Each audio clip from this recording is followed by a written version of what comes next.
I teased about, would you trade for this guy or would you give up this guy, is what I was talking about. And it goes back to the discussion we had yesterday about Tyron Smith. Yeah.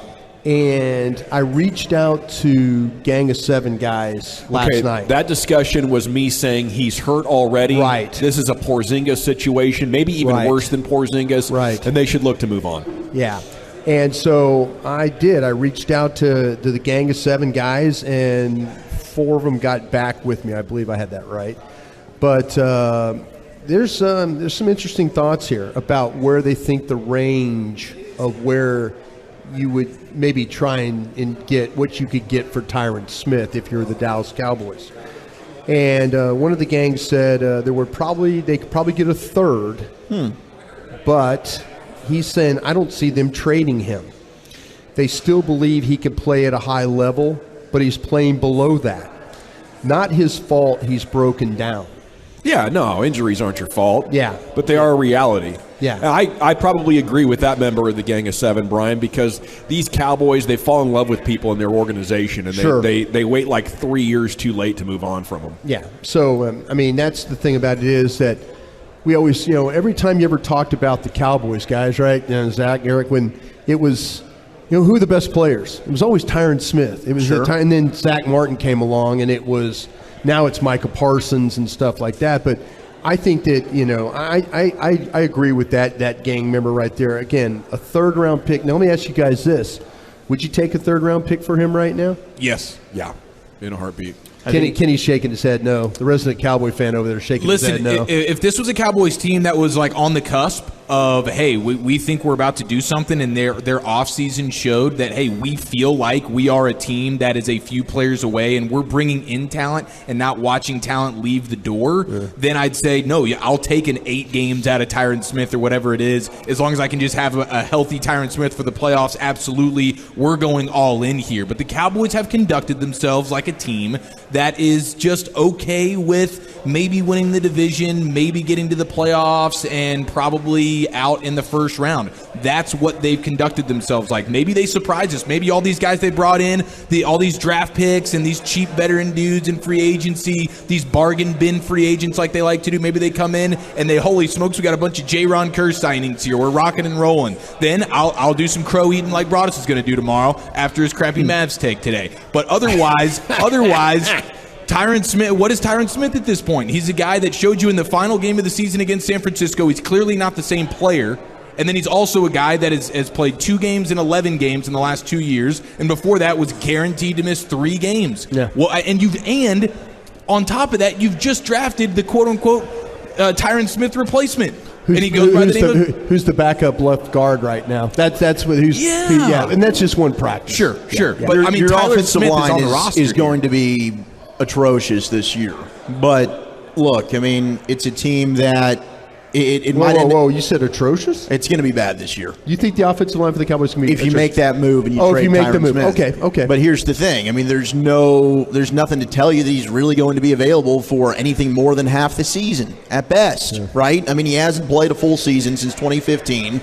He himself was atrocious against San Francisco. He was. Now, the one caveat I would give him was he was coming off of COVID, I believe, and we do know that affects everybody differently. That's a good point. And he certainly was bad. And I do think this is also a reflection of what the league probably thought of Lyle Collins, because it still is shocking to me that the Cowboys, if they're saying that you could get a 3 for Tyron Smith, and the Cowboys couldn't get that for a player who is 28 and younger, and I know you can say, okay, well, he's got a hip. Tyron's got a back, okay? Neither of those are probably improving. Well, and he's got an elbow and an ankle and a knee. What are we talking about here? You're talking about 2 injured guys. One's considerably younger, one's older, right? So, to me, I probably would make the move because you don't know how much you're even going to have Tyron available, and I would just take my lumps and go ahead and play Tyler Smith at left tackle and say, all right, we're going to go through this learning curve now. And if our offensive line is horrible, well, at least a year from now, we've gone through this rookie season of the learning curve. What do those other gang members have to say, Brian?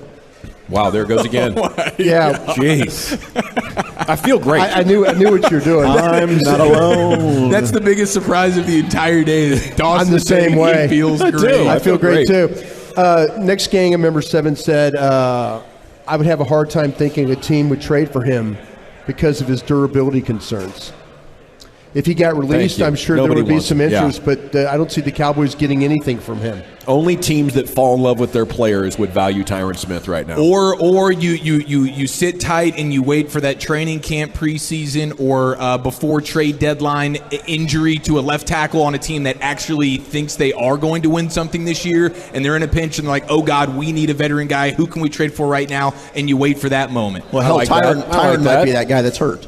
Oh, well, that's a fair point. Maybe if you wait too long, Tyron will also be the hurt guy. I mean, you just better not practice him. But you're right. Sure. I mean, that could be the case. And you better be scouring other teams' rosters to see if they're. I mean, because you need a guard. Okay. I mean, I'll tell you what. And you know this, Brian. I was on the Connor McGovern fan club. I was like, that dude needs to be your starting left guard next year. Yeah, Connor Williams can't play. But he's the best. Connor McGovern is the best fullback in the sport. But Connor McGovern does not look good playing that left side for whatever reason. He is serviceable when you play him for Zach Martin when he's injured at right guard, and he's not bad. Right. But he cannot play the left side. I don't know what it is, but he is not good over there. Here's my next gang of 7 members says, late pick, not durable.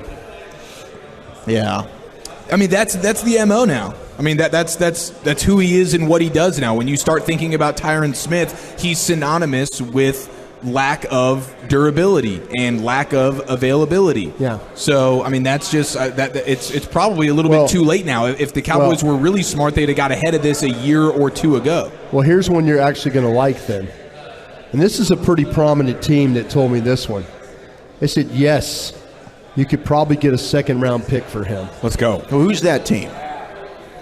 Bring them up. I'll tell you during the break. Okay. I'll tell you during the break. Because we need to call them and we need to get this deal done. Yeah, make sure the Jones boys know about immediately. That guy. Yeah. I mean, if you're getting a day 2 pick, this needs to just be done. It needs to be a done deal.